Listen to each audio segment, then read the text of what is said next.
Rita. Works at the courthouse. I know, did Lee give you a message? He took 2 years off in between. He took a sabbatical. Have a rest. That's sensible. How you doing, He sir? didn't even get Yeah, it. Hobby Strickland. Yes, sir. Good to see you, sir. How you doing? Yes, I did. Good to see you. Hi. Y'all doing okay? Ralph, good to see you. Doing good? Oh, bad morning. What kind of crowd you got in?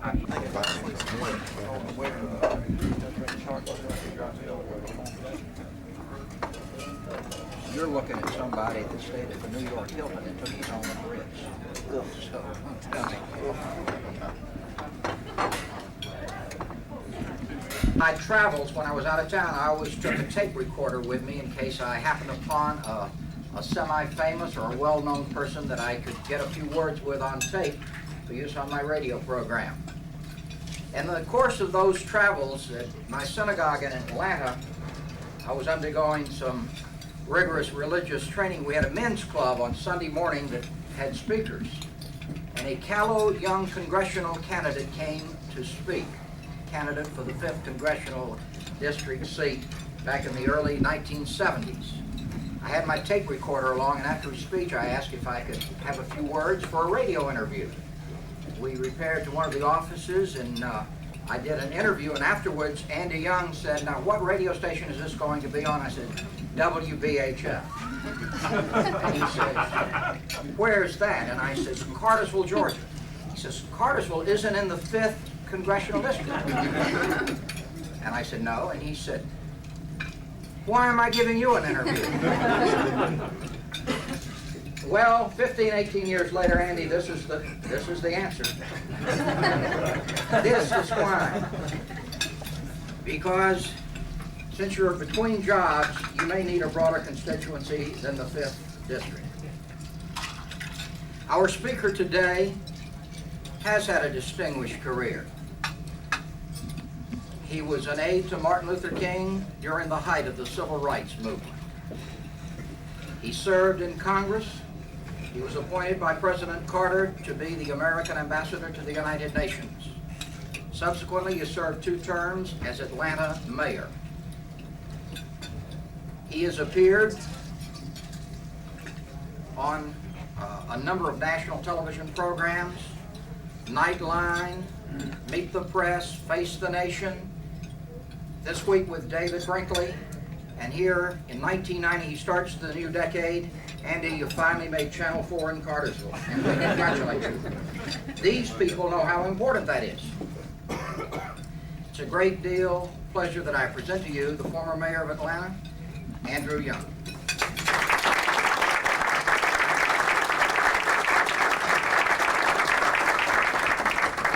Thank you very much, and it's a pleasure to be here with you and to have an opportunity to share with you some of my concerns for the future of our state and our nation.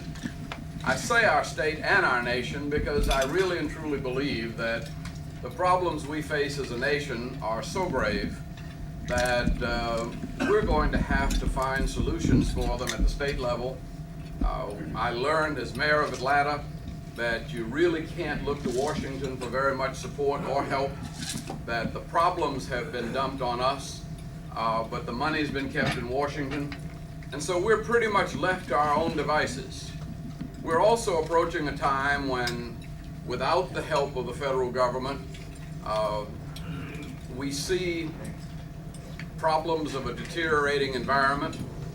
We see a national economy that is, to say the least, a little out of kilter, in that we're buying more from abroad than we're selling abroad, and we're borrowing more money than we're making, and we're going to have to find a way to address those problems. I learned as mayor of the city of Atlanta that by good management, by looking toward the private sector rather than the public sector, that it is possible for people working together to find solutions to almost any of the problems that we face. And I guess because I have enjoyed most of my life taking on problems. Now that I've completed my term as mayor, I'm looking for more challenges and more problems. And so the state of Georgia looks very, very good. I should say here, though, that one of the reasons why my term as mayor was so productive was that I had as a partner in the State House Governor Joe Frank Harris. And I have never worked with a politician that was more sincere, more dedicated, and still more humble than Governor Joe Frank Harris. And together, as you look at the record of the last 8 years, it is nothing short of phenomenal. Just to put it in a little perspective, the Busby years we look upon as very good years in Georgia. They were the years when Georgia really began to grow. And yet during the 8 Busby years, when Governor Busby left office, he was very proud of the fact that he had generated 43,000 jobs in the state of Georgia over 8 years and attracted $8 billion of new business to the state of Georgia during his watch.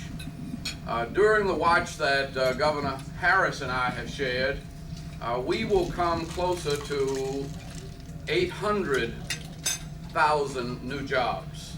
About 685,000 of those new jobs in the metropolitan Atlanta area.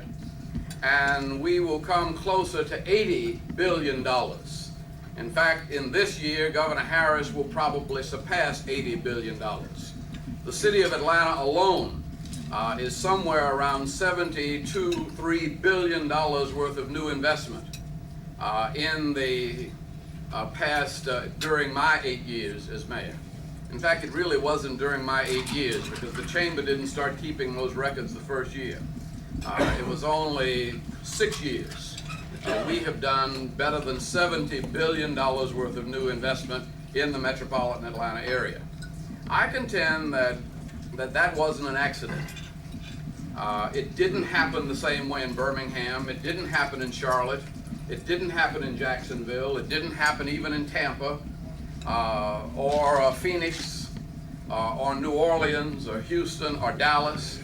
The only place in America and one of the few places in the world that has enjoyed the kind of growth and development that we have enjoyed in Georgia is right here in this region. And I guess even though you're not part of the 5th Congressional District, given the new 75 widening and the fact that you're just a half hour from the perimeter, much of the growth and development that you're enjoying here is a part of the synergism that we have created around the Atlanta airport, around the mix of corporations that have decided to call this home, and the kind of good Southern hospitality and warm welcome, good efficient government with low taxes, good hard-working workforce that doesn't mind putting in a good day's work for a good dollar paid, and plus a climate and a physical environment that we can only thank God for. And I think that all of those things coming together have given us an unparalleled opportunity for the last decade, and I think that can continue into the future. In fact, my plan is to continue it into the future, first of all, by seeing to it that the 1996 Olympic Games are coming to Georgia. That brings with it somewhere between $4 and $5 billion into the state during a 60-day period. And with that kind of benchmark in 1996, I think we would have no problem pulling people together to do almost anything we wanted to do and needed to do to make our state the kind of state that we want it to be moving into the 21st century. In fact, I think this is the time for Georgia to move toward the front. I think we've been dragging toward the bottom in too many areas for too long, and I think our time is coming.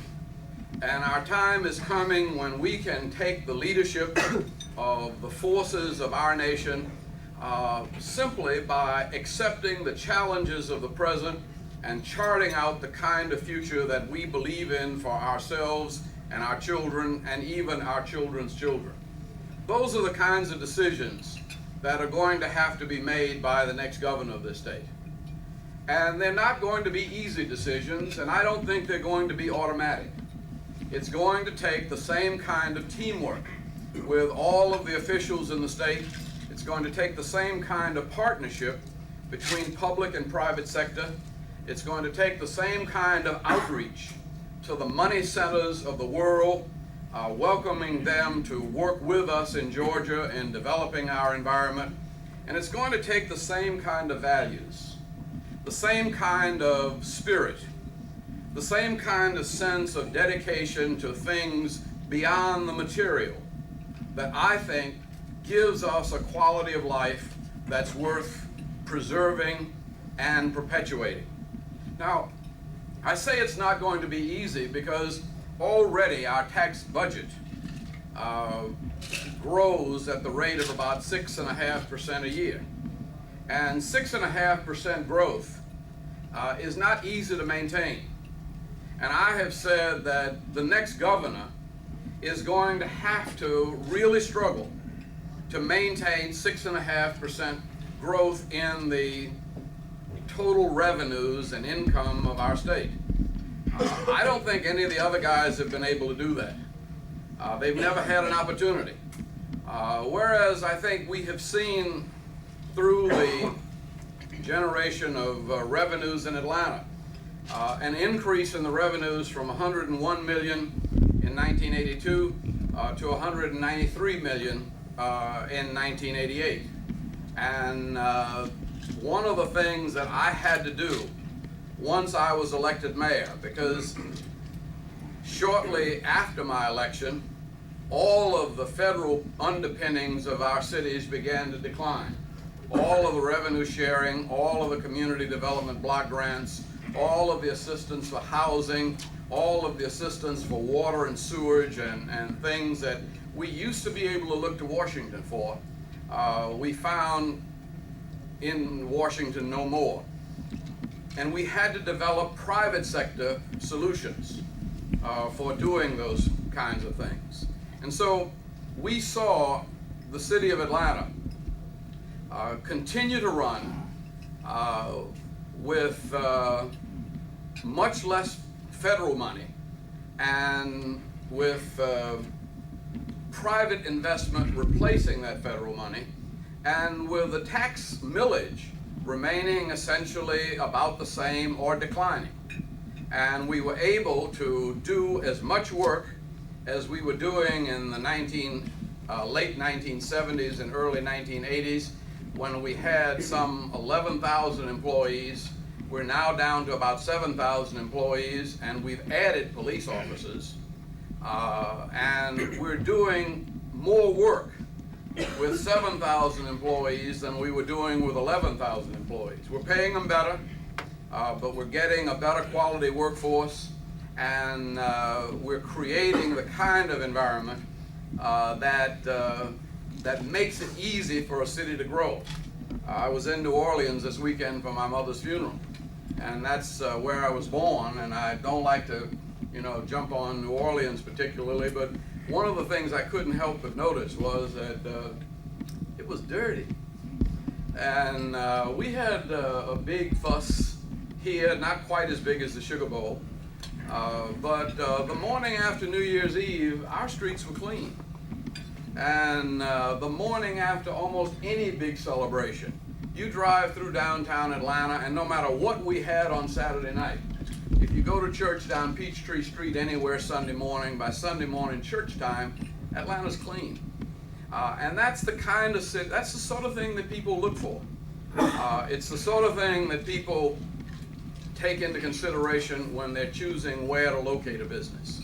And so I think because I have had to run a city, and because I've had to be involved with the federal government, because I've been involved in, I think, almost 100 countries in the world as ambassador to the United Nations, that it's Well, I think I have probably the best opportunity of any of those running for governor to maintain the kind of record that Governor Harris has established and continue the kind of progress and development that we are enjoying in our state at present. And I think I can do that without raising taxes. Because I think the key to our continued quality of life is going to be maintaining the level of economic growth. If you can't maintain the level of economic growth, you're going to have to raise taxes or cut services. And when you start cutting services, you impact on the quality of life. And when we start talking about cutting services, what we're talking about is cutting expenditures in education, cutting expenditures in roads that are needed, cutting expenditures in prisons and our defense against crime and drugs. And when those kinds of services begin to deteriorate, your environment deteriorates, and you no longer can attract the kind of business that you really want and need to maintain the growth and development of the region. And so I look forward to an opportunity of working with you for the next decade in trying to really make this the kind of region that solves the problems that people are facing in the 21st century. I think we've got to learn how to educate our children. And I'm one that was never a great scholar. I learned things after I left school, but I always found school very, very boring. And I don't know that God made teenage boys to sit still. And our educational system sort of is designed to require you to sit still. I think you've got to learn how to educate young people and how to keep them in school. We're fourth from the bottom in school dropout rate. I think we can change that. I saw Governor Clinton in Arkansas change that, and he changed it by focusing on 6th, 7th, and 8th grade. And he focused the resources, more male teachers, more specific interest, making sure that kids, when they got to 6th grade, no matter what they hadn't learned in the first 5 years, that they got caught up. And that they got caught up so that they could read, that they did know their multiplication tables, that they could write a reasonable paragraph. And what they found is, by catching them in 6th and 7th grade and giving them a sense of what's really going on in school, they kept them in school in 9th grade. And so Arkansas went from the low 40s in dropout rate up to the high teens in a matter of 4 years by concentrating their efforts on those middle school years. I think that's the sort of thing we've got to do, supplementing QBE with specific kinds of programs that don't necessarily cost more money. My son, and maybe some of your kids too, end up going to camps at Georgia Tech in Georgia and Kennesaw. All of our school system has athletic camps. They have tennis camps, baseball camps, football camps, basketball camps. And the only thing that bothers me about those camps, 3 summers in a row, my son was at Georgia Tech, and he was in basketball, he was in tennis, he was in football. Nobody ever put him in a math class. And so I've said to Dr. Creasine, look, you're going to have about 1,000 kids on this campus every summer. One of the requirements ought to be that instead of just playing basketball all day long with Bobby Crimmins, that you have 2 hours, that's all, 2 hours a day of math and science. The parents are paying for it. You got graduate students there on campus anyway that you could utilize to do something like that. And if we used every one of our colleges in our system that has a summer program for athletics, for one thing, we would get back to really emphasizing, that's where we've got to start. If we want to really have scholar athletes, we've got to start helping these youngsters in 6th and 7th grade to realize that scholarship is important. And no better place to do that than a summer program. The sort of thing I'm talking about, working with our educational system, working with our prison system. There's some people that have to be in jail. Then the streets are not safe with them loose. There's some people that are just so dehumanized and alienated that we can't afford to tolerate them in the streets. But we don't have enough jails to keep them forever. So something has got to be done with them while they're in jail other than make them more skilled criminals. Right now, you spend a few years at Reidsville and what you get is a PhD in crime. Somehow we've got to find a way to use the time in prison to teach people something that's a little more worthwhile. We have learned in Atlanta that if we give prisoners some educational attainment, that if it's 80% of our prisoners that come through our system can't read and write, if we just teach them how to read and write while they're in jail, and we can do that on computers. We're teaching kids to teach themselves to read and write on IBM computers in Atlanta nursery schools. The nursery schools that the city runs for 4- and 5-year-olds. It brings tears to your eyes to see these 4- and 5-year-olds who come from very poor families, sometimes where their parents can't even read and write, and see them sitting down to computers, teaching themselves with interactive computers how to read and write and to listen to some of the things that they write. They can't spell, but they write phonetically and they express their sounds and their ideas, and we're on the way to making them productive citizens. We could do the same thing with people in prison, and we could do it in prison so that by the time they got out, they would have attained something, some degree of competence that would give them an alternative to crime. I hope that we can find a way to be sure to bring the Olympics to Georgia. That decision is going to be made next year too. And I put a lot of weight on that because I have said to my friends in California, most of the Olympic athletes, over half of the Olympic athletes on the U.S. Olympic teams come out of the state of California. I've said we've got more talent than that in Georgia. We just have never worked to pull it together.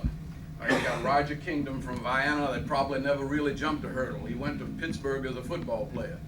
There were 3 guys in Herschel Walker's class who were faster than him in high school. We don't know what happened to them. There are many more, Teresa Edwards, and the young kid who was tragically killed by in an automobile accident, the 9th grader from Winder last year, who in high school high jumped 7 feet. There's a lot of natural talent. There's a young lady at Lovett School that's 12 years old, that's already running less than a 5-minute mile. That the Olympics is the kind of goal that I think we can pull the entire state together around. And I think we can make young people more productive persons. We can instill in them some of the discipline and some of the ideals because there is a prize very near in the future. We can also challenge our business communities. And we can challenge the business community to say, look, if the Olympics are going to be here in 1996, they can't come to a state where there's a widespread rundown housing. We've got to find the private sector resources to develop low and moderate income housing, to solve the problems of low income housing and homelessness in our state. We've got to find a way to accept the challenge of a workforce that is fully employed, so that every citizen is a productive citizen, and that only those who are physically or mentally disabled, and only those who are elderly or young children are dependent on the state for support. And I think those problems can be solved. But there are many, many challenges out there. Every company that's operating has got a problem now with health insurance. Automobile insurance is creeping up.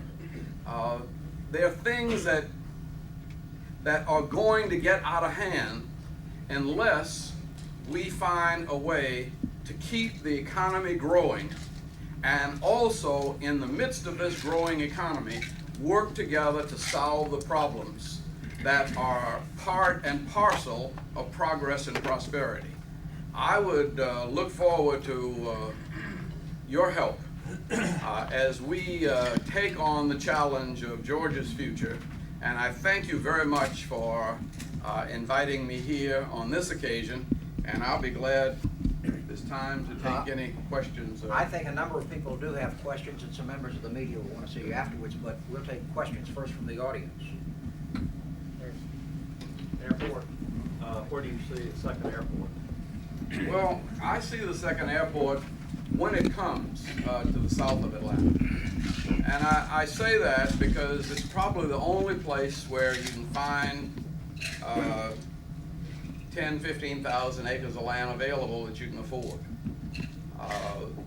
The next airport is going to have to accommodate supersonic air traffic. Delta is now ordering planes that will be delivered in the 90s. I think that's the last order of subsonic aircraft that's going to be bought by major airlines. Japanese have too much money. We've got too much technology. There's already a lot of interchange between Boeing and Japanese money. What's this, down here in Georgia, the Alan Paulson and what's the Gulfstream. Gulfstream is already talking with the Russians about a supersonic executive jet. The 21st century is going to be a period of supersonic aircraft. And the noise problems with that mean that you're going to have to buy enough land to buffer your noise in advance. And the only place we have the space is south of Atlanta. But I can see that they, just as we have connected the present airport to MARTA, by that time I expect to see MARTA or some version of that coming up toward Cartersville. And I expect to see the airport, wherever it is, connected by rapid rail with the entire metropolitan area. Other questions? What are your plans, or what do you see doing about solving the problems of indigent medical care in the state of Georgia, prenatal care for indigents, infant mortality? What are your thoughts? Yeah, those are problems that I think that's where you've got to start with your healthcare system. It's so much cheaper to deal with prenatal care than it is to deal with premature infants.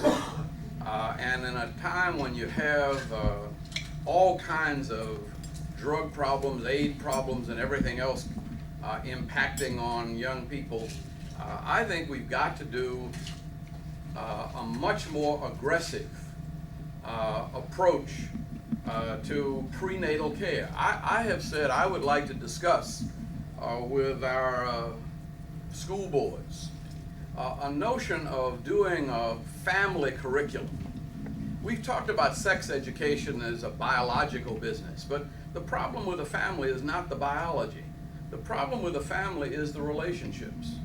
And I think as early as 3rd grade, we should begin to teach the meaning of the family and the responsibility that people in families have to each other, and what a family is. We can't take for granted anymore that a family is husband and wife and 2.5 children. A family is really being pressured by the kinds of changes that our society is in. But the family is the key to our success as a nation. And I look around, and anytime I go to something honoring somebody, a CEO or somebody who's successful doing something, invariably there's somebody that's been married to the same person for a significant length of time. And that progress and prosperity, it seems to me, depend on a certain level of security in relationship to one's closest to you. And so trying to teach children as early as possible what the meaning of the family is, it seems to me to be one way of teaching them the responsibility. We did that with a bunch of boys in Atlanta. We got one of our fraternities. We challenged them to, because we had so many teen pregnancies and everybody was talking to the girls, and we finally said, you know, girls don't get pregnant by themselves. Somebody needs to talk to these kids, these boys. So one of the fraternities got together 10 to 15-year-old boys, and they talked with them about the family. They talked with them about the responsibility of parenthood. They talked with them about legal, emotional, moral consequences of human relationships. And it was one of the most successful things that we've ever done in a city. And we had, I think we did it about 4 Saturdays in a row, and every Saturday we had at least 500 kids come and spend from 9 to 1 talking about their responsibilities as young men for family and for childbirth. And I think those are the kinds of things that we've got to find a way to really concentrate on. And the indigent medical problems, I think in the short term, I think there are about 23 Georgia hospitals that right now are running in the red. You can't bring new business to a county that doesn't have a good hospital. All of these things are interrelated. You've got to find a way to keep good medical care available in the smaller cities. And I don't know the details of that yet, but it would be one of the things that I would be working with the hospital authorities. And also, I think that's one of the areas where we're probably going to have to still demand that Washington give us a little more help on. What's your opinion on state lottery? I've said on a state lottery that that I personally am opposed to lottery. I think a lottery is an unfair, cruel tax on poor people. But I think, you know, as a preacher, I think God gives us the right to go to hell if we insist on it. And if people insist on it, if they want to vote for a lottery, then I think the best I can do is give them the right to vote for it, but tax them and put those taxes to a good cause. So I would say that I would oppose the lottery, but I would not stand in the way of a referendum. We all realize there's a significant drug problem in this country, and realizing also that the solution to that problem is probably multifaceted. But if you had the power to do one thing immediately that you think would make a difference in solving that problem, what would it be?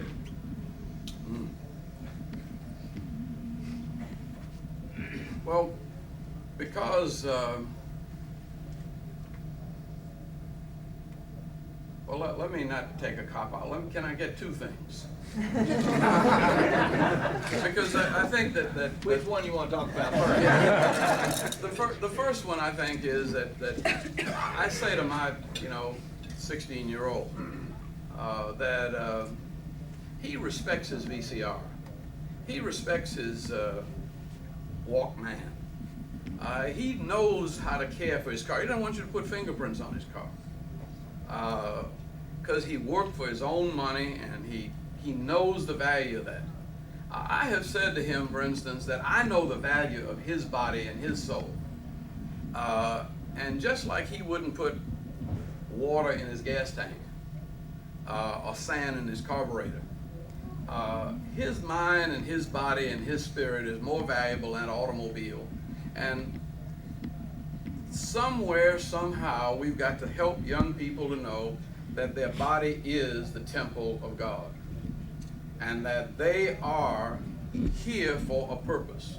I see the drug crisis as a crisis in meaning. People don't know the meaning of life or who they are. Now, once we get that ground rule set, then I think you've got to say that I would do what we've done in Atlanta, only more so. That is, I would harass the living daylights out of anybody using drugs. We have done it very well with the poorer neighborhoods where people are on the streets. I think you've got to do some of the things that Mike Bowers talks about in terms of harassing the middle income and upper income people. First of all, you've got to take driver's license away from kids who are, or from people who are using drugs. I would even take a look at lawyers. I saw something on television this weekend. Something like 1 out of every 4 attorneys has some kind of substance abuse problem. And the legal profession is looking at, I think I would be willing to take a look at disbarment. Do what they do in the NBA or the NFL. You got 2 strikes. You can turn yourself in for treatment. If you get caught, you're forced for treatment. Next time you get caught, that's it. You're out of the profession. And I think there's got to be some very tough consequences on the users of drugs, because they're costing our society much too much. And we're having to add police officers, pay overtime, build new jails, and 75% of the reason for people being in jail is drug related.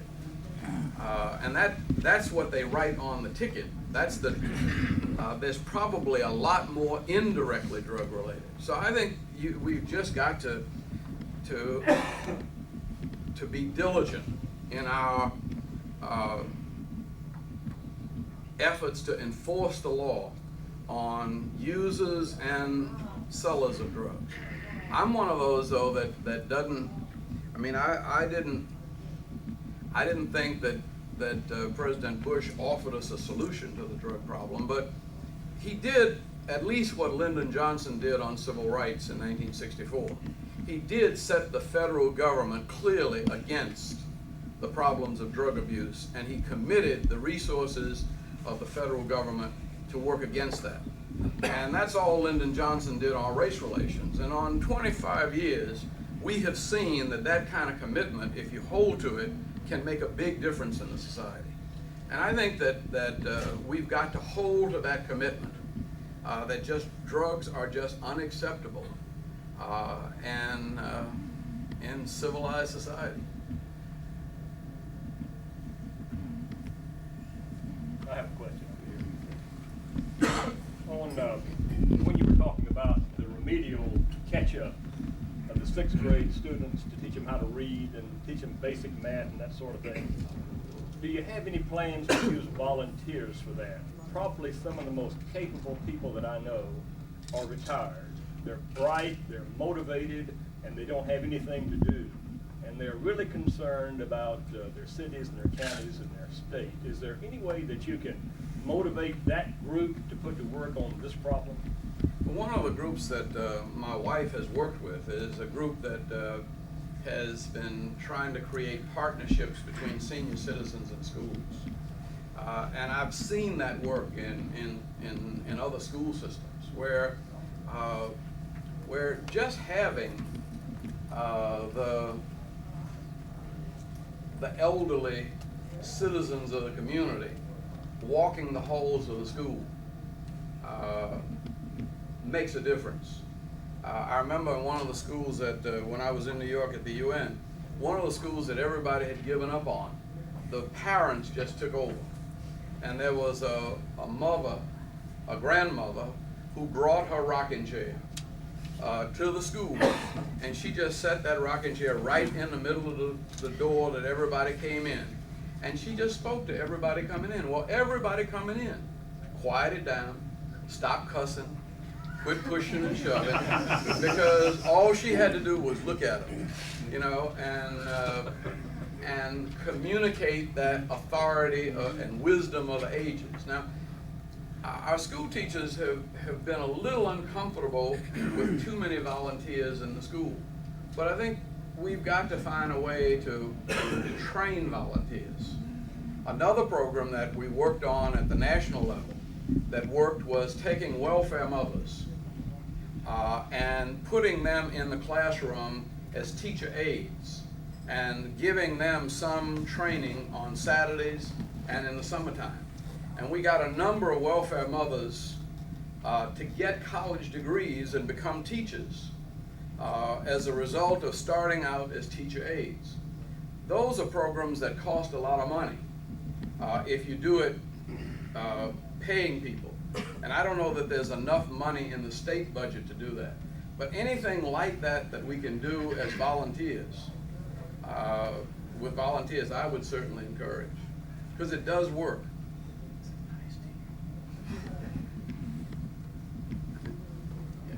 How do you rank tourism in the economic welfare of the state? Well, I happen to have, I happen to believe that our tourism is one of the things that first brings people to Georgia. I saw this happen, say, when President Carter had his library open. We had about 4 people that I know of that came to Georgia for the first time to visit the Carter Library that invested in Georgia as a result of coming as tourists. And so anytime we had people who came to the Democratic Convention, that's the reason I want to get the Republican convention here, because they got a lot more money. And there would be more potential investors. But people who come here for the first time like it. And a number of the people who have come here already with the Olympic Committee. Because the International Olympic Committee represents 90 people from all over the world who are the princes and royalty of business and government where they are. And a number of them, nobody yet has come to Georgia and not be impressed. And people who've been going to New York and Chicago and Los Angeles and thinking that's the United States, when they come to Georgia, they see something different. And they're almost always impressed. So tourism, I think, is one of the keys to our continued economic development. That's why I've been such a big supporter of the red carpet tour. I think that's one of the reasons why you all have got this Japanese plant coming in here. Because the golf courses, tennis courts, the greenery in Georgia is just a very, very, it's a very good lifestyle. Mr. Mayor, not a question, but a comment, if you will. It's finally good to hear a local government official and a candidate for higher office be able to say, in light of federal mandates and decreasing federal funds to carry out those mandates, that we've been able to progress. And I know that you've done that firsthand. Congratulations. Let me say that, it forced us to do something else. It forced us to look at how money is really made. And governments don't ever make money. It's always private entrepreneurs and private ideas that create new wealth. And when we reached out, between University of Georgia and Georgia Tech, by encouraging marketing of ideas that come out of research, we've been able to create a couple of hundred new businesses. It wasn't part of the state program, but the best example of that would be Hayes Microcomputer. Dennis Hayes, a Georgia Tech graduate that started out, developed this modem that let computers talk over the telephone, and now it's a $400 million company, and it's continuing to grow. They moved a little factory, a little laptop computer that was invented down here, developed down here, that's now being made down in Burke County, in an industrial park down there. It's going to put a couple of hundred people to work. And so in addition to attracting business from abroad, I think helping ideas that are born here to be financed and marketed is another part. And I have said to, particularly up in Dalton, Dalton does $1.5 billion worth of carpet business a year. And they don't do hardly anything overseas. I've said to them, if I ever got to be governor, I would double their earnings in the first term. Because I know is no problem selling carpets abroad. But you don't sell carpets through a federal trade negotiator. You sell carpets by going to business people whom you know and saying to them, look, well, good example, the company that's moving in here has got carpets all over the world. I mean, has got companies all over the world. Somebody ought to say to them when they move in here, you know, we make good carpets in Georgia, and whenever you have any need for industrial carpeting, let us know, and we can sell it to you anywhere you got plants in the world. And that kind of reciprocity in trade is the way that we deal with a trade deficit. And I would like to be the kind of aggressive governor that would simply try to help Georgia business to sell as much abroad as Georgia citizens are purchasing from abroad. You think Georgia will ever have a professional football or a baseball team?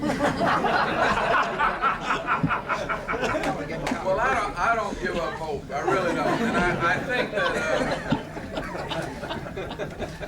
I was hoping that, you know, that the Falcons would even bring Bill Curry back here and give him 5 years with the Falcons.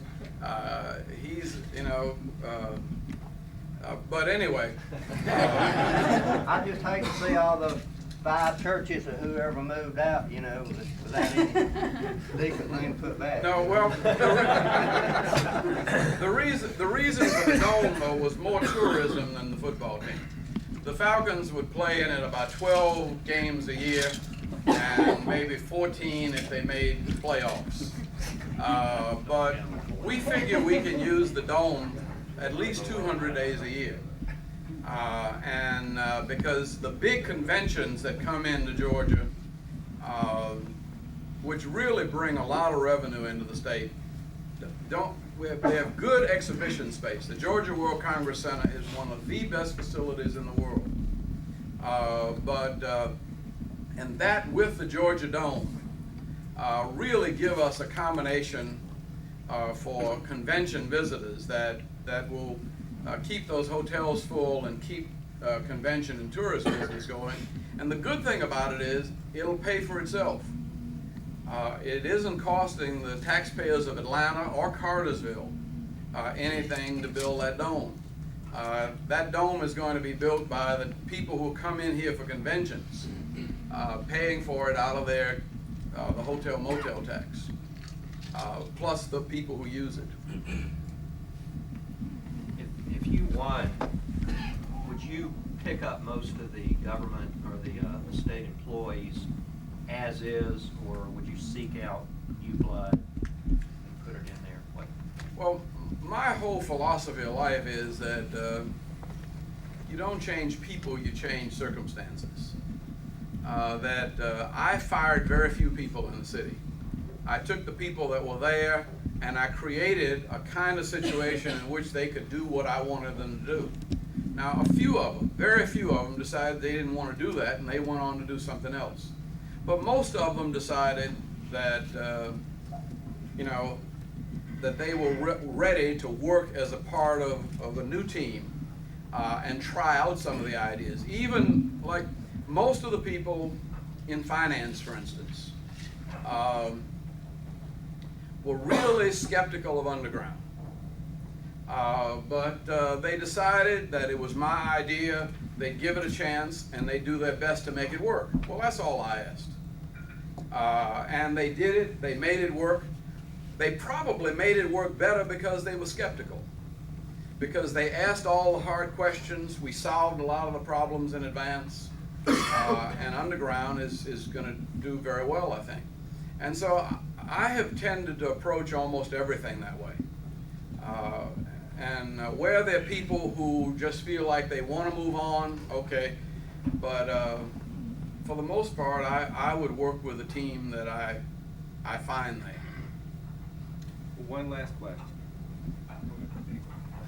As a past mayor of the city of Atlanta, and a past ambassador and also congressman, how difficult do you think it would be for you to work with the General Assembly? Well, One, I learned enough in Congress to know how to work with the legislature. I always got along well in Congress because I understood seniority and I understood power. I would work with the Speaker. I would fight. What I have found is that when I have gone to the Speaker with an idea, even as mayor of Atlanta, one, he's given it good consideration, and he's told me whether he thought it could be done or not. I haven't gone to him with anything that he said is out and out crazy, but he has given me advice as to how to get it done, and I've followed that advice and usually gotten it done.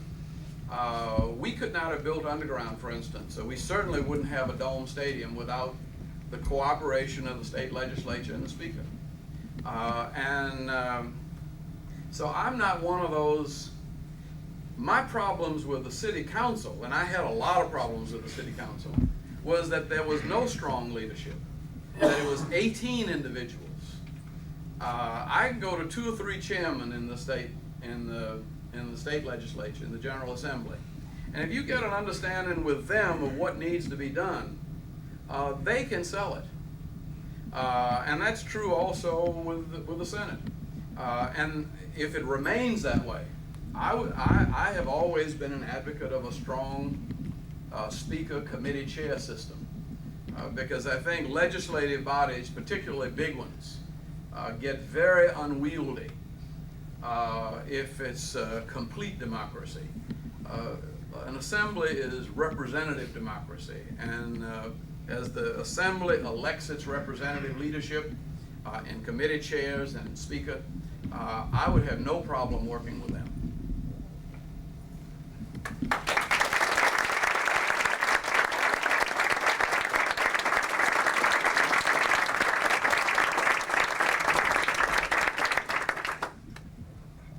We appreciate you coming today and hope you'll come back.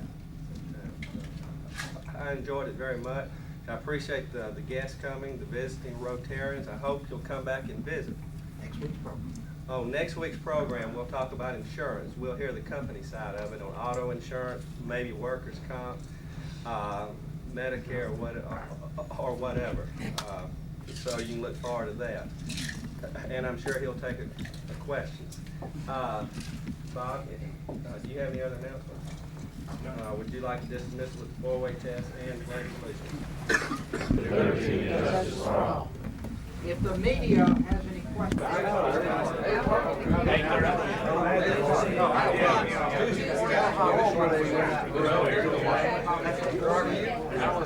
Remember, until I get back to It's tough, I know. It's rough for me. Jimmy says Tuesday's a good day for you. Does everybody come? Tuesdays, if everybody else is free, we'll have to do it. Wednesday's not a good day for me. You will be ready. A lot of times I'm by myself. Tuesday morning, get it.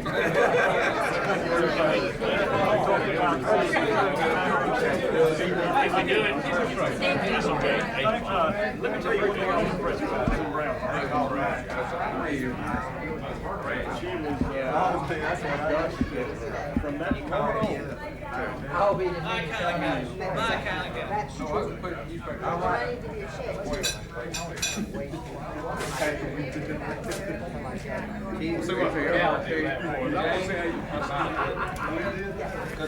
Because you're one of the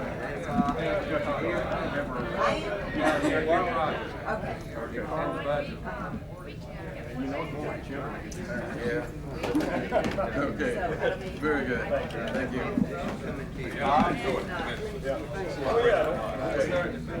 Yeah, I need to put it since I wasn't sure I hope you don't mind. Also,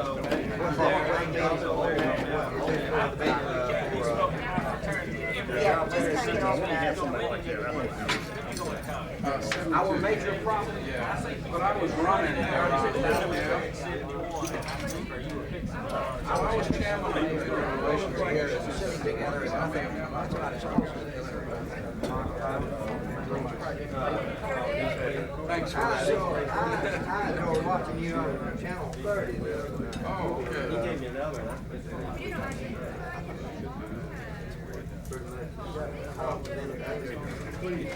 Okay, now we haven't changed the date, we just changed the location. How do you do, Miss Jane? You were a big help, and I sure do appreciate what Rhonda did for me. He took the picture to the ball game, but he said it was 30 below wind chill. This was the giant game last Sunday, or the Sunday after Christmas. So, anyway, my son-in-law was at the game, and he said everybody was bundled up. He was afraid to show the picture. Anyway, he didn't show the picture. Thank you very much. Well, I appreciate you coming, and I think And he thought, because most people have to pay bribes to do business in other countries, he thought that the guy was trying to shake him down. And really, the only thing was, we don't turn on the electricity until we're sure that the fire insurance and the sprinkler system is approved. And we had approved the sprinkler system, but they had not gotten their fire insurance. So when I made a call that night, found out what was the story, and then got back to him. He got it fixed the next day, and that was that. this is Gene Tilley, Andy. Oh, how are you, Mr. Tilley? Gene is one of Joe Frank's best friends, Oh, big very good. supporters. And Good man.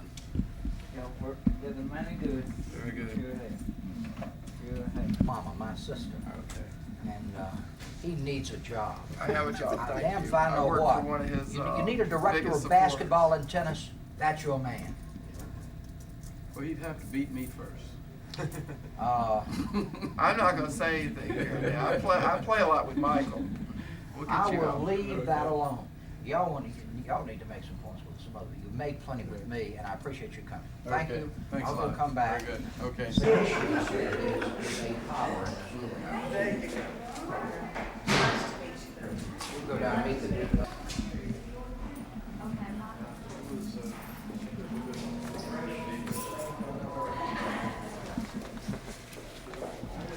It's all right, man.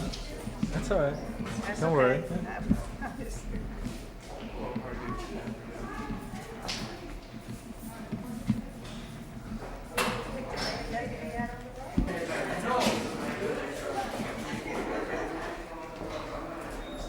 I sort of howl when he sings. Tell him hello. Jackie still has a program on my radio station, and he's still paying. Yeah. I'd appreciate it if you want to give me one of your business cards. This is the young lady that stood me up. I know, she wants to meet you so bad. Ah. Get out and do something. So, And I had known Andy because I was president of Georgia Municipal Association, which is an association of all the cities in Georgia.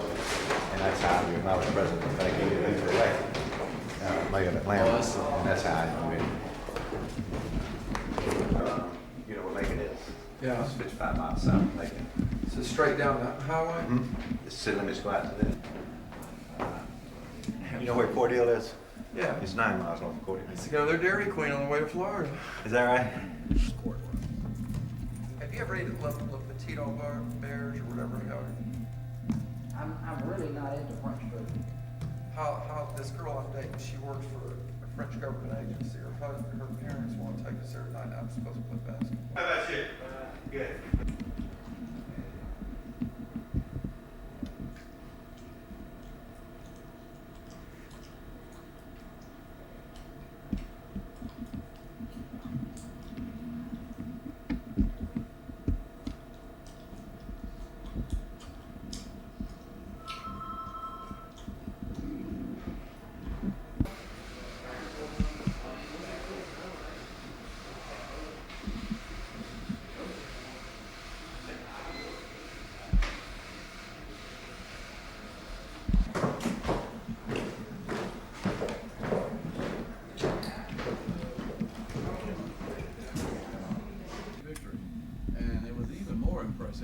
it's dangerous to translate from one game to the next, but Syracuse is number one. And Pittsburgh really had them last night, and just couldn't handle the trap. And you all really humiliated Pittsburgh. I mean, they didn't look like a class team. I figured they were. I mean, you all made them look like they were just. I mean, like they didn't even belong in the Big East Conference. And in every sector of the game, I don't know whether you played that well before or since, but everybody was moving the ball good. Everybody was moving good when they didn't have the ball. You played good defense. You handled the boards. You took good shots. Now I was really impressed. I said this team can do almost anything it wants to do. We know, we got some good outside shooters, and I didn't know you big guys could hold your own under the boards like you did. If you look at 6'9" and you say, well, a 6'9" can't jump with a 7-footer or 6'11", and yet you all were jumping over everybody that night. And I don't know what the statistics look like when Coach got through analyzing them, but you were getting rebounds and really playing like a team that could do anything it really wanted to do. And so I was anxious to come out and get to know you and get to thank you for what you do for our city. And I want to thank you for choosing Georgia Tech. I think it was a good choice. It's a good choice for a number of reasons. One, you're in one of the best cities in the world. And we're going to keep on being a great city. We're now trying to bring the Olympics here in 1996. And that decision is going to be made in September of this year. And if we get the Olympics for 1996, then you'll see all kinds of things happen in this region.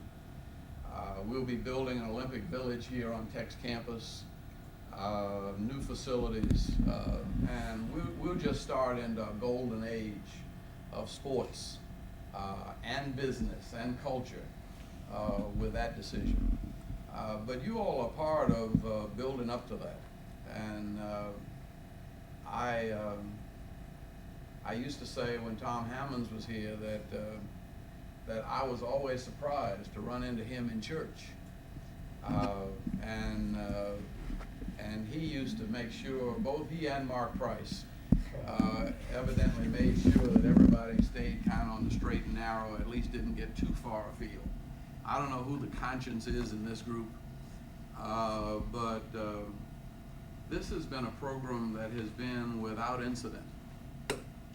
I mean, I don't believe we've had a single guy get in trouble over anything. Nothing that became public. And so the team has handled itself like gentlemen. We've been proud to claim you as part of the city of Atlanta. When you do well, you make the whole city feel like it's doing well. And so I'm just glad to say to you, keep on keeping on. The team potential and your individual potential is unlimited, and I just look forward to watching you and cheering you and enjoying what you do. When you get ready to leave here, those of you who are not playing pro ball, if you need help with job opportunities or anything like that, I always said that wherever I am, if I'm governor, okay, if I'm in private business, okay, or whatever I'm doing, if I can help any of you at any time in your careers, I hope you won't hesitate to come to my door. I feel like student athletes not only go to school, but they put in extra hours practicing, and that we don't give you enough and can't by law reward you while you're playing. But the least we can do is see to it that when your playing days are through, that we can give you as much encouragement and help in the careers of your choosing as we can. And that doesn't mean just the stars. It means any of you guys that have come out here and worked hard during your academic careers. I hope you'll all go ahead and get your degrees. But whenever you're ready to enter the job market, or whatever you're interested in doing, you can count on my support wherever I am. And thanks for doing a very, very good job so far. And I guess I also thank the coach for taking the time to go out and recruit you.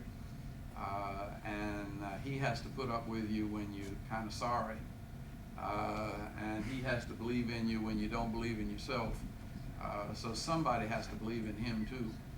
And I want you to know we believe in him, and we really are pleased with the young men that he's brought to our city and the kind of teams that he's produced with them. And I wish you luck and the best of everything while you're here in training in this season, but also throughout your lives. And I want to especially congratulate you for doing what I've got to do. And that is find a way to take off about 20 pounds. You need to tell me how you did it. Mayor Young, what do you go by now, Reverend or Mayor or what? Andy. Andy. The one thing, you know, when I know in your office, you got through some bad times and some good times. And when you hit those bad times, I mean, with the press or when just some bad incidents, what's the key to getting out of those bad times and regrouping? Well, I think you really got to know who you are, and there's no sin to mess up. Everybody messes up now and then.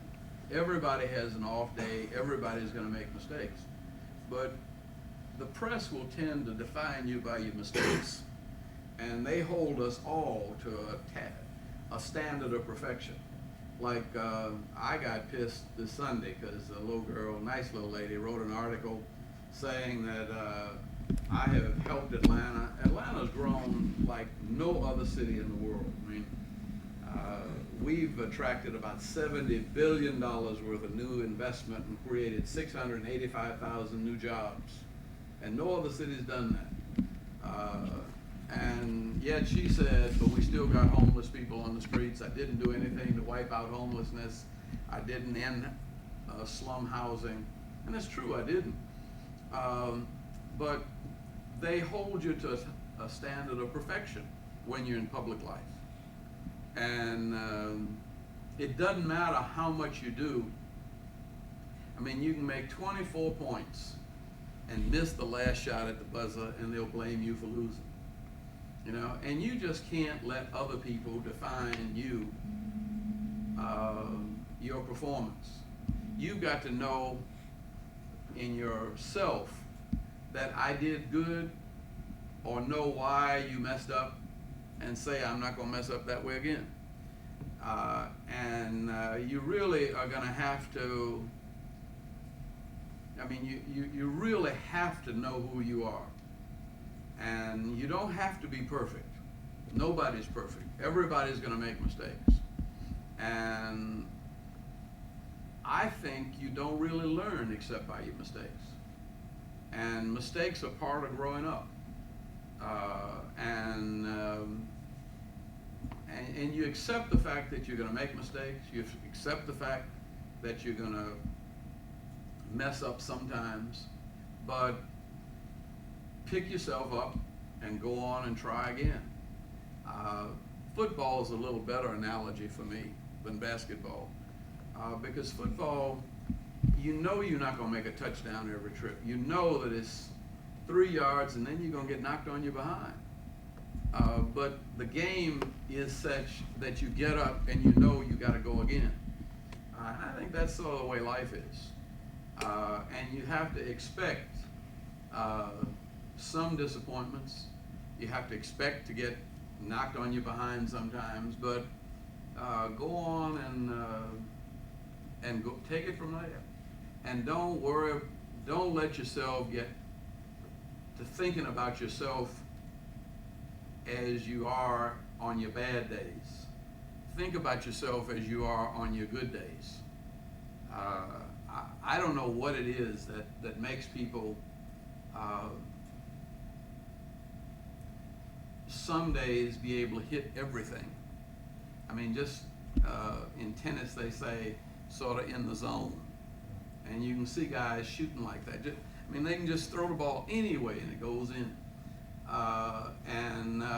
On some days, and some days you can do everything thinking you're exactly right and it bounces off the rim. Well, you almost have to think of it like every day is your good day. When it misses, it just wasn't supposed to. The next one's gonna hit. I mean,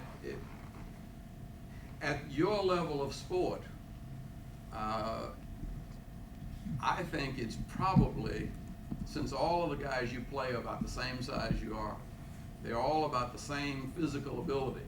If a doctor was gonna test you for physical ability, every team you play is gonna be about the same as you. The difference is gonna be the mental edge. You know, whose mind is in tune with the game, whose minds are in tune with each other, and that's the reason I like to see you guys play together, because you've been moving well, you've been watching each other, you've been passing the ball well, and you do a great job of keeping the ball moving and seeing people when they're open. And when guys know you're going to see them when they're open, they work harder to get open. The mental dimension of sport after you get to a certain level is most of the game. Because all of the physical abilities and all of the practice time, all of the calories are probably about the same. And whoever can get their heads together on a certain night so that everybody's in tune with what the team is supposed to be doing, that's the guy. Those are the guys that are going to win. Anybody have any questions? Okay, Brian's our captain. He has something for you, and make sure you shake Mayor Young's hand. If you're old enough, make sure you can vote. When's the vote next?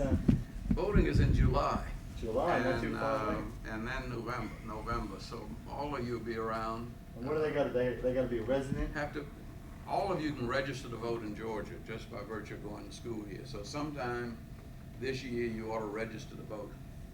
And I hope most of you are going to be around Atlanta in the off season and working this summer, practicing, and I'd appreciate any help you can give me in trying to be governor. Great.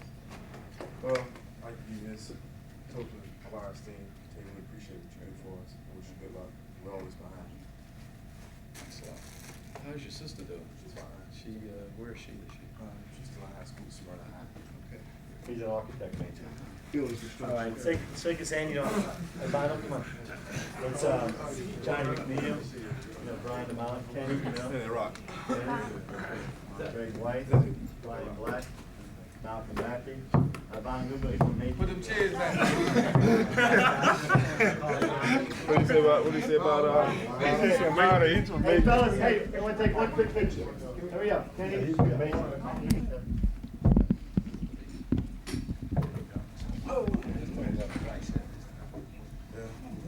Slide over this way.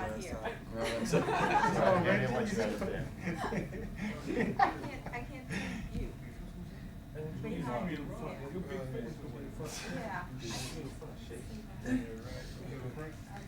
Yeah. Tic tac.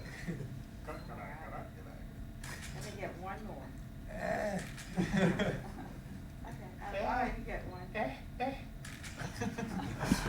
What made you shave your mustache? I had glasses, I just didn't bring them down here. I went to they said these glasses, so I put glasses on, shave your mustache, no brown hair. I got close up real. Yeah. Get the glasses with a mustache. You know, it doesn't a mustache. No. It just, You know, my husband has a mustache. He shaved it once. Yeah, no, I'm used to it. I didn't marry him before. Yeah, so years and so long. We're married 33 years.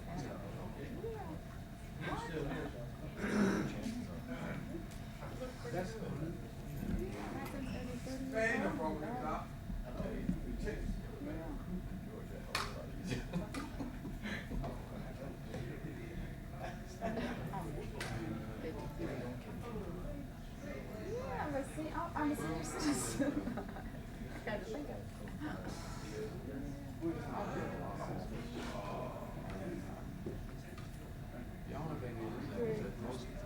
I'll try to do something that's very unusual for a preacher and a politician.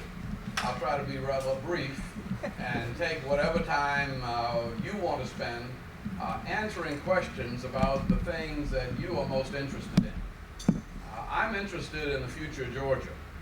And I've spent the last 35 years or so in Georgia, starting out as a preacher in a small church down in Thomasville and Beachton, Georgia, and where my first two children were born, and ending up here in Atlanta for the last 27, 28 years or so, and involved in various kinds of public life. I've seen Georgia grow. I've seen Georgia change. And I don't know that you can appreciate fully how much Georgia has changed. But when I hear people singing "We Shall Overcome," marching out of East Berlin, or in Hungary, or in Czechoslovakia, or in China, I have to remind people that "We Shall Overcome" is a Georgia Baptist hymn that has become something of an anthem of human rights, not only for people of Georgia and for the United States of America, but it's become a symbol of the rising tide of expectations of all people all over the planet. And that's something that Southerners ought to be proud of. It's something that Southerners, all Southerners, ought to take as part of their heritage, because I doubt that what happened in Europe, Eastern Europe, or what's happening now in South Africa, or what has happened across the United States of America, particularly in the southern states, could have happened the way it happened if it had not been for the kind of leadership that we had here in Georgia. Now, normally the leadership that gets the publicity is the black leadership, the Martin Luther Kings and others. But this has not been a one-sided human rights struggle.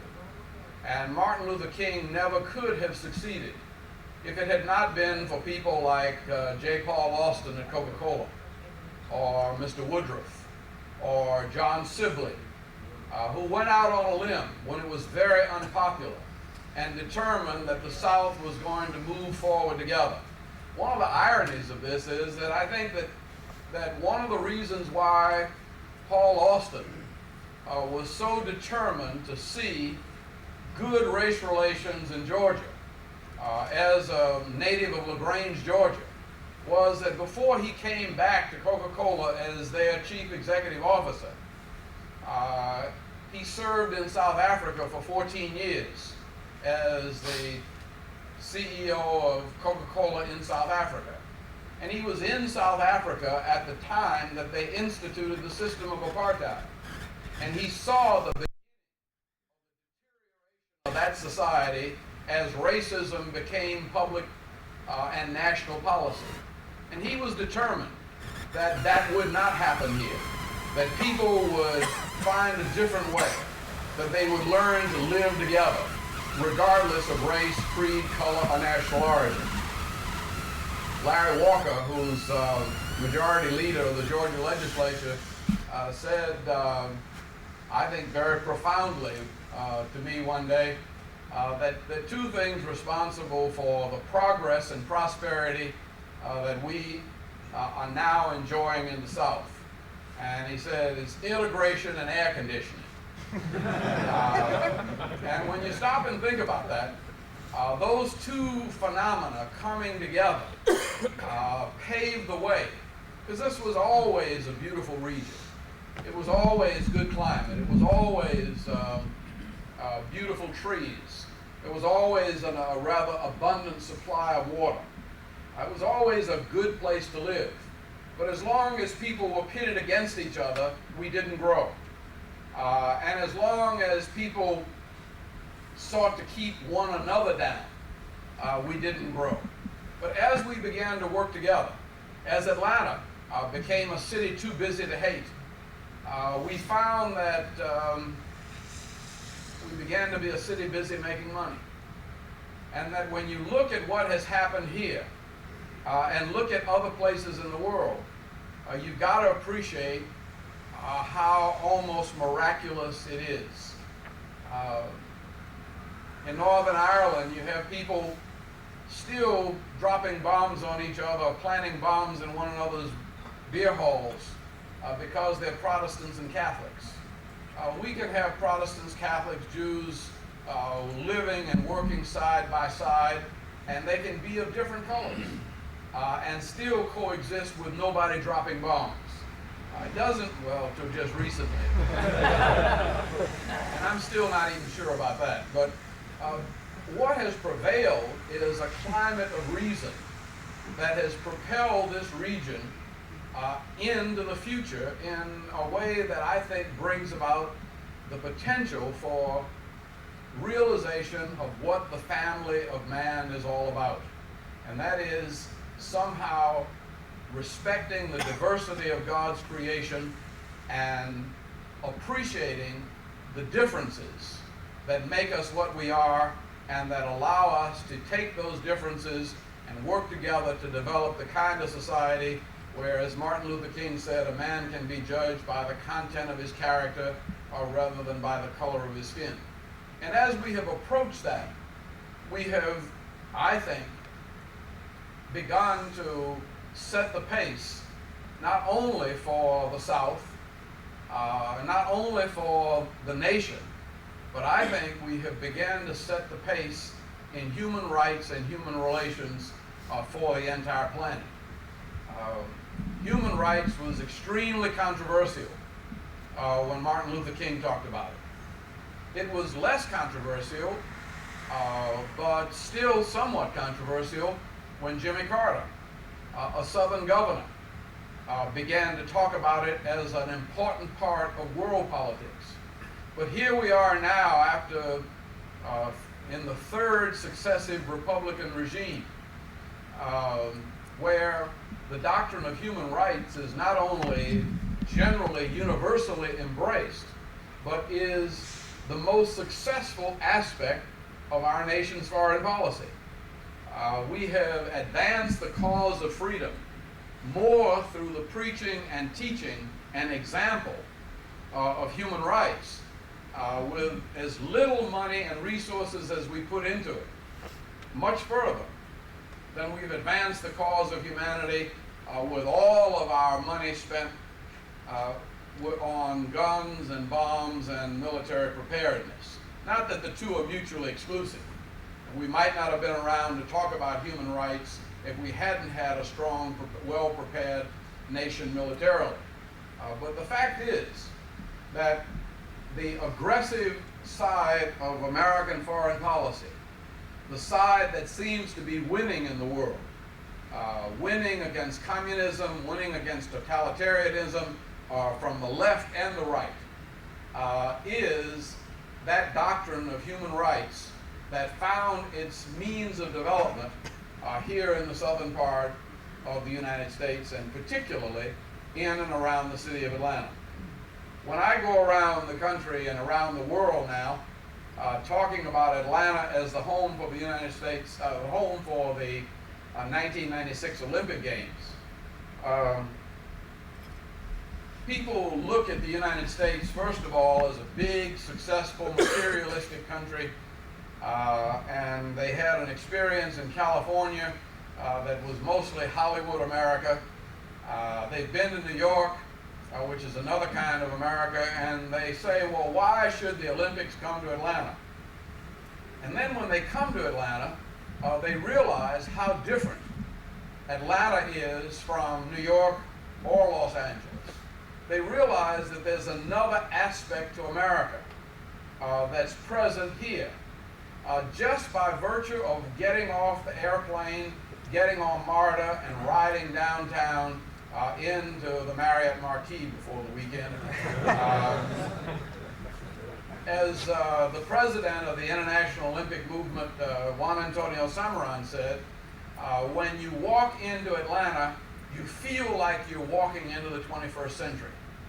And the International Olympic Committee is 92 people representing 73 nations of the world.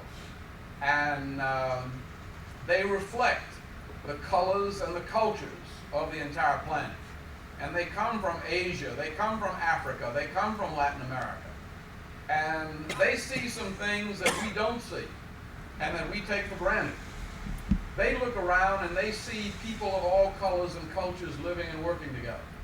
It really freaked out the representative from the Philippines to realize that we have a Philippine community of almost 25,000 and that the prima ballerina of the Atlanta Ballet is from the Philippines. And, you know, I never thought of that as anything special. And yet, there are points of identification that people from all over the world are able to find with Atlanta that indicate that people from all over the world have been able to come here and succeed. And that's one of the reasons why I'm convinced we're going to bring the 1996 Olympic Games to Atlanta. Because there is something happening here that isn't happening the same way anywhere else in the world. And, as people focus on that, and as we look to the leadership of the International Olympic Movement to determine what kind of city they want to put the games in, then I think they're going to come down and select Atlanta. And when they do, that brings somewhere between $4 and $5 billion worth of money into our city in a 60-day period. There's nothing that brings as much money to a town in as brief a period as the presence of the Olympics.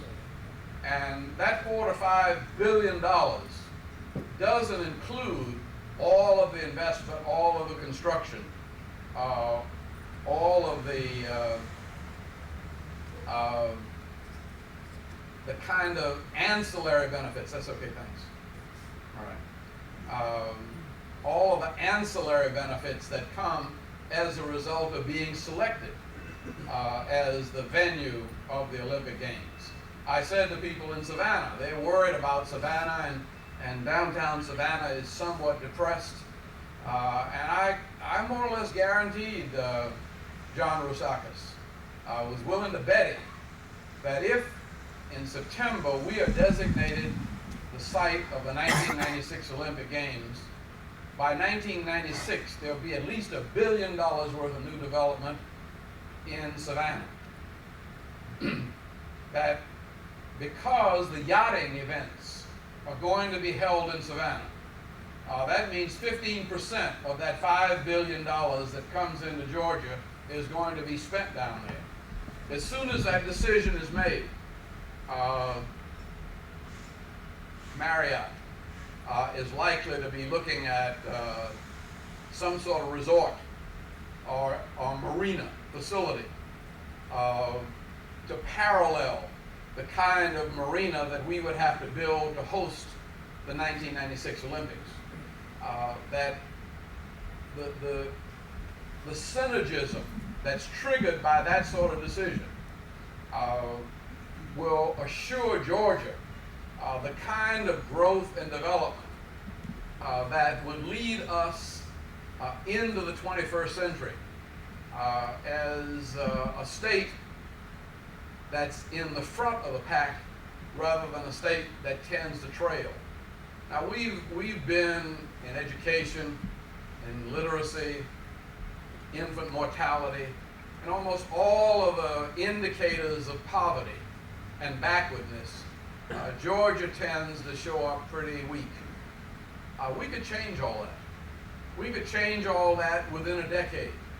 And one of the things that I'm hoping to do is to begin to work with all of the people of Georgia to see if some of the kind of growth and development that we've had here can be replicated not only in Savannah, but also in Crawfordville, in Thomasville, Dublin. It's already doing pretty good in Dublin, Hawkinsville, Macon. But the growth and development that we've enjoyed here in Atlanta, I think, can also happen in southern Georgia, and the problems that we've had with the so-called two Georgias. One Georgia enjoying a certain level of progress and prosperity, another Georgia that still seems to be 50 years behind. And I think the next governor is going to have to work to make us one Georgia. And the next governor is going to have to be able to keep the level of economic boom going in Georgia that we've had here in Atlanta for the last decade. Now, we can pretty much take that for granted because it happens to us so slowly day by day. But when George Busby was governor during those 8 years, those were good years for Georgia. And at the end of Governor Busby's term, in his report on his administration, the Busby years, he was very proud, and we all were, that $8 billion worth of new investment had come into Georgia during those 8 years, and that 43,000 jobs were generated during those 8 years. In the last 8 years, in Atlanta alone, more than $70 billion worth of new money has come in, and something like 685,000 new jobs have been generated. And the state of Georgia generally, in the last 8 years, is probably going to go above $80 billion in new growth and development. I don't think that's been an accident. I don't think that's attributable to the Ronald Reagan boom. If it was, it would have happened equally in other places across the nation. It didn't happen the same way in Birmingham or in Charlotte or in Tampa or Jacksonville. There's almost no place, not even Phoenix or Dallas, has grown in the last 8 years like this metropolitan area has grown. And I think that what has happened is that we were able, with the help of a good airport and a good infrastructure and a good team between the City Hall of Atlanta and the state capitol, we've been able to create a climate that has inspired confidence and that has attracted investors aggressively over the last 8 years. And while I get criticized and kidded a lot about my travels, I figured the number of days that I was out of town over the last 8 years, averaging out at something like 100 days a year, which still leaves me 265 days here. But 100 days a year gone, and divide that into $80 billion, and it comes out to, over 8 years, it comes out to about $100 million a day. Now, far be it from me to claim credit for taking all the business, but it's a good way to shut up my political opposition. The thing is that when I came into City Hall, I did a number of things that I think have made this a climate in which to invest. One, we made sure that people had direct access to decision makers. We created a kind of one-stop shop. Anybody that wanted to invest or do business in Atlanta could walk into my office with no appointment. There was an open door policy. I made it a practice of giving people my direct line, even my home number when they were serious investors, and saying, look, if you have any problems, we want to work with you. We visited them on sites whenever we heard about a potential investor or developer. We made it our business to see them and court them and let them know that they were welcome. We had the full support of the Chamber of Commerce, Airport, Georgia Industry and Trade, all working on that. And people really were made to feel welcome in Atlanta. We assured them that we could give them a good workforce. We assured them that they could do business in Atlanta without having to pay off anybody or deal with a totally corrupt political system. We made them feel like we wanted them. And they not only came themselves, but they came and brought their friends. And I think that the way you get business to come to Georgia and the way you keep business growing in Georgia is to keep on doing that. It's aggressive salesmanship of the Georgia environment. Now, to do that, you've got to have something to sell. If you're going to bring high-tech business here, we have found, you've got to have a well-educated workforce. That means you've got to keep the quality of education up to a certain level, so that the average person in the workforce is capable of moving into the kind of jobs that you're attracting. It also means that you've got to protect and preserve the quality of life of the environment. And that some of the things around here, like the trees and the cleanliness of the streets, the water supply, those are things that we've got to consider sacred. And regardless of what's happening, we've got to see that we maintain a high quality in our environment. We've also got to make sure that we have an environment that's safe, so that regardless of the temptation or the pressures of a drug culture or the kind of criminal activity that is always going to follow wealth, wherever you got people with a lot of money, you're going to have people who are trying to take it from them illegally and corrupt them. And it means that in a prosperous community such as ours, you're going to have to do business continually against crime.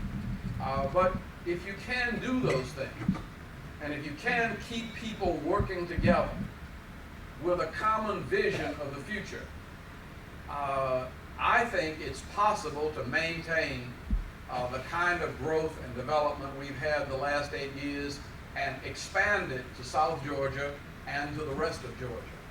I also think that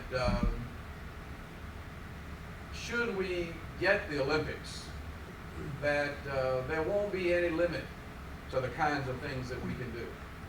That the Olympics would be the kind of thing that, looking almost a decade to the future, I think we could get a commitment from our banks and from our developers that we're not going to have any more substandard housing, that we're going to wipe out substandard housing by 1996.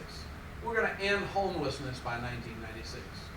That we're going to see to it that whatever problems we have in our infrastructure, that we deal with them together now. And I'm hoping that the people of Georgia will elect me to be the leader of this team in the governor's race in 1990, and that I will be able to help Georgia move to the front of the pack as we approach the 21st century, and that instead of dragging along after all the rest of the states, that Georgia will assume its rightful leadership place. I think we've got plenty going for us in that direction. I think we've got some outstanding corporations, and no, not trying to just cater to the new president of this organization. One of the things that is making a traumatic impact on the world is the fact that out of Atlanta, in 70-some countries of the world, you've got cable news network going out every day, all day long. And that more and more the events in and around Atlanta are beginning to have an impact on the world in which we live. And I think we can extend that to the rest of Georgia, I think we can chart a future for ourselves and our children, and even our children's children, that can make them very, very proud to be called Georgians, and to make them proud of the fact that in this critical time of history, when we could have gone either way, we decided that we were going to go forward and set the pace and have the kind of environment that we can be proud of for generations to come. Thank you very much.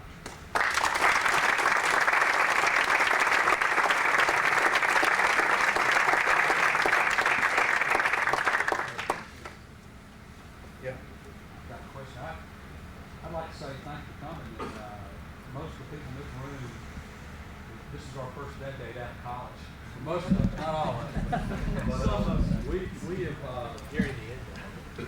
have also witnessed the growth of Atlanta, and white family is somewhat part of it, and very much benefited from it. We had another gubernatorial candidate who asked us what we felt the major problems in the state were right now, and I'd like to turn the table and ask you what you feel are the, say, 1 and 2 problems that we have in the state right now. Well, I think implied from my speech, I think the biggest problem we have is how to keep the economic growth going along. That our budget is growing at about a 6.5% rate per year in terms of dealing with the problems politically. A 6.5% growth rate is very hard to maintain. And I think the first problem we've got is how to maintain that level of growth.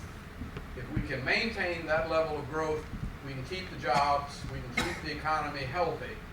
And then I'd say the next problem is crime. Because I think one of the biggest threats, well, I'd say crime and education together. Because the two things that are important and absolutely essential, and maybe education more than crime, because crime is everywhere. And as bad as crime is here, it's no worse here than it is in most other cities. But there are many other places that have better educational systems than we do. And I think we've got to make our educational system competitive. Not only competitive with the rest of the region, but competitive on a world basis. And I think we can do that. Staying on education, how would you evaluate the last 8 years of administration, what they've done with education in the state, seeing how, I don't think that it's really jumped leaps and bounds, i.e. PPE. Obviously, we got to do something with education. You want to educate more of the workforce to get the economic lift. What are you going to do about the education? How would you start off with evaluating the last 8 years? Well, let me say that the last 8 years, I think, correctly analyzed the problem and offered solutions that I think are workable. One, the QBE deals with kindergarten through 12. They also, though, higher education is one of the reasons why we're losing. Well, we lost that computer chip facility because our technical schools were a little, I mean, University of Georgia for a long time took precedence over Georgia Tech. Now I think Governor Harris, even though he's a Georgia man, has realized that we probably need that trade school on North Avenue too. And he's put some resources into Georgia Tech. At the same time, the research capabilities of University of Georgia have been enhanced. And I think we've got a team in place now at Georgia, Georgia State, Georgia Tech, Georgia Southern, Kennesaw, Southern Tech in Marietta. We've got a team in higher education that's capable of raising the credibility of our higher education institutions to a state of national competitiveness. It takes a little time. It takes time also with the K through 12. And I think that one of the things I would like to do is borrow a page from Governor Clinton in Arkansas, who targeted 6th, 7th, and 8th grade and put most of their resources in determining that by 6th grade, every kid would know how to read. If you don't know how to read in 6th grade, stop and take the remedial time necessary to bring them up to reading level, bring up their math skills. They not only concentrated on those areas economically, but they recruited a number of young male teachers into the teaching profession and put them at that level. Most of you were about like me, I imagine, and couldn't keep still in 6th, 7th, and 8th grade. I got along much better with my men teachers. That's an age when boys particularly need male role models, and when there are fewer and fewer male role models available to them in the education system. So Governor Clinton tried to get more males into the teaching in those grades. And with a concentration on that, they took Arkansas from the low 40s in school dropout up to into the teens in terms of the rest of the states. Because what they found was that people tended to drop out at 9th grade because they were bored and didn't know what was going on. If you could get them caught up in 6th and 7th and 8th grade, they tended to go on into high school and stay in and go to college. I think without a lot of money you could do that. My kids have gone to Georgia Tech to football camp, tennis camp. You know, there are 1,000 kids at Tech every summer in camp. And they play basketball all day long and play tennis all day long. I said to Pat Creasine that if I get to be governor, you're not going to be able to have athletic camps at Tech unless you also include 2 hours a day of math and science. And if you just, at that impressionable age, if they took some good graduate students and at Georgia, at Kennesaw, at Georgia Southern, wherever they have these summer programs, if they began to work with those kids who are paying their own way and giving them an extra academic boost, they could boost the system. I also think the Olympics would be a vehicle for, I think one of the big problems we have in general in our society, particularly amongst young people, is discipline and training and accepting the concept of excellence. I say to my 16-year-old, maybe most of you don't have teenagers yet, but from the time that he was about 14, it seemed like he stayed up nights figuring out how to be ignorant. I mean, it was unacceptable, since he was the mayor's son and the preacher's son, for him to be a good student. For him to be, he had to get in trouble every day. He had to be ignorant. He had to to prove himself as, the least common denominator hoodlum in the school. And they work at being stupid. But I think you can take that whole peer group society and you can challenge young people to accept the kind of discipline and the kind of training and the concepts of excellence that are necessary to aspire to the Olympic Games, knowing that all of them aren't going to make it. I'm hung up on the Olympics because I think that's what kept me in school all through high school and college. I grew up in the 30s, and Jesse Owens and Ralph Metcalf were my heroes, and I always wanted to go to the Olympics.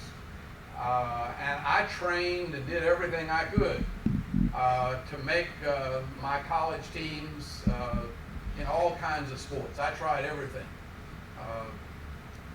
Track, wrestling, swimming, basketball, everything, and was never quite good enough for any of it.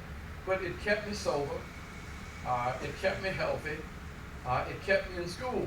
And some of the lessons I learned training for sports most of my young life have turned out to be very, very helpful to me in politics and in my adult life. So I think that it is possible to boost the school system without putting a whole lot of money. but simply instilling in young people the ideals of excellence and giving them some means of training and discipline that are not present at present. I'd like to add to that, maybe an opinion back to you, that if you do get to be governor, I agree with you 100% that education is probably the root of it all. And not necessarily higher education like Georgia Tech and math being taught at the basketball school, but really more in the sense of if there is a chance, there is an opportunity for people that are 5 years old thinking, hey, I can succeed if I want to do that, and to understand on the parents' part that education starts with them first and not with the teacher. And that's what you got to get up and tell downtown Atlanta, that it starts at home.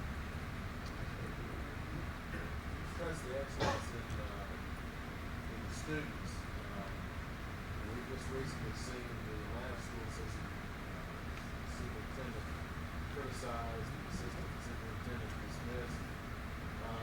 What is your view towards keeping these people in line and perhaps mandatory competency testing for teachers? Yeah. Well, is any press here? Because I think we have to start with the school board. I think that whole thing was handled very unprofessionally. But I wish some of you guys would start now thinking about running for the school board. One of the big problems we have is that not enough white kids in our public school system. And it is a good school system. I mean, we send kids from Atlanta public schools to the finest schools in the country. There were 15 kids from Atlanta public schools that went to MIT on scholarship this year. 17 went to Notre Dame on scholarship. You can get into any school in the country from Atlanta public schools. I think if we had more of a middle class, black and white, in our public school system, that in itself would mean that we would keep everybody more accountable. We'd keep the faculty more accountable. We'd keep the school board more accountable, and teachers. And I do think that, I say all the time that Johnny doesn't read because his teachers don't read, and his parents don't read. And so the competency has got to start at the top. And I think we've got to find some way to instill that. Getting on the crime subject, you had mentioned that the same problems in New York, the same problems everywhere as far as like crime and things that Atlanta has. What's the situation? I get the impression we just had another food drive at Christmas. I mean, their problems are still there. They were 4 years ago. Does it have to be just controlled, or can it be corrected? And if so, how can you correct the crime problem? Well, I think that you've got two problems there. One is you've got the criminals who come in here from other places because we are successful. And I think as long as we're successful, we're going to attract a certain level of criminal who will come here to try to,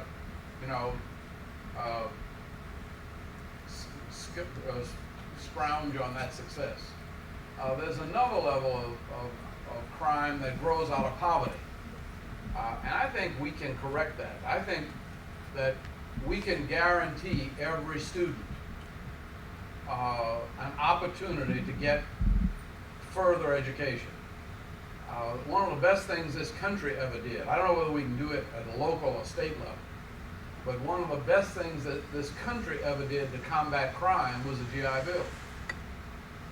Because it gave everybody with any sense an opportunity to get an education and to be a success. And if you think of what the GI Bill cost per student, and then you think of how much they paid back in taxes in the first 5 years after they got out of school, it more than paid for itself. And I think we've got to find a way, we've got to realize that poverty is too expensive for us. That we cannot allow people to stay poor and untrained. We've got to make it possible for everybody to get a good job and a good education and to carry their weight in our society. And I don't know how we structure the finances for that on a state level, but it would be easiest to do it on a national level. But if they can't do it on a national level, we're going to have to experiment with some things on a state level. For instance, the kind of guaranteed student loan programs we have. We could make those a lot easier if people would sign contracts, as we do, say, with medical school.